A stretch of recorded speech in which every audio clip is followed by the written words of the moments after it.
حضرت سہل بن سعد رضی اللہ تعالیٰ عنہ بیان کرتے ہیں، ایک آدمی آیا اور اس نے عرض کیا، اللہ کے رسول، مجھے ایسا عمل بتائیں جب میں وہ عمل کر لوں تو میں اللہ اور لوگوں کا محبوب بن جاؤں۔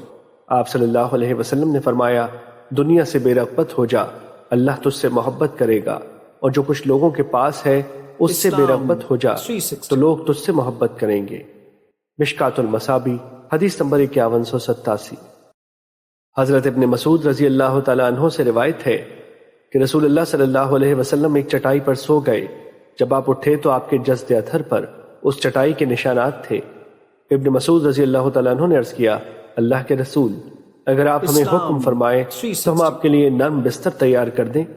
آپ نے فرمایا، میرے دنیا سے کیا سروکار، میں اور دنیا تو ایسے ہیں جیسے کوئی سوار کسی درخت کے نیچے سایہ حاصل کرنے کے لیے رکتا ہے اور پھر کوچ کر جاتا ہے اور اسے وہیں چھوڑ جاتا ہے۔ مشکات المصابی حدیث نمبر 5188۔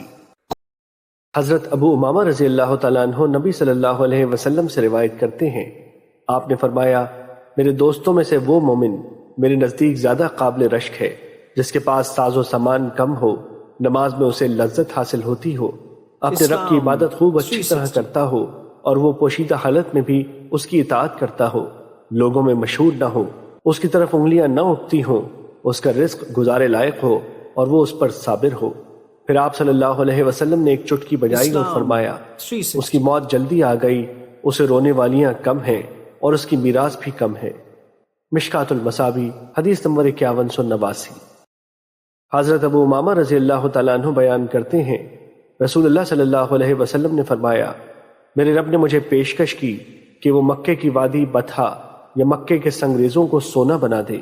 میں نے کہا، رب جی نہیں، بلکہ میں چاہتا ہوں کہ میں ایک روز شکم سیر ہوں اور ایک روز بھوکا رہوں۔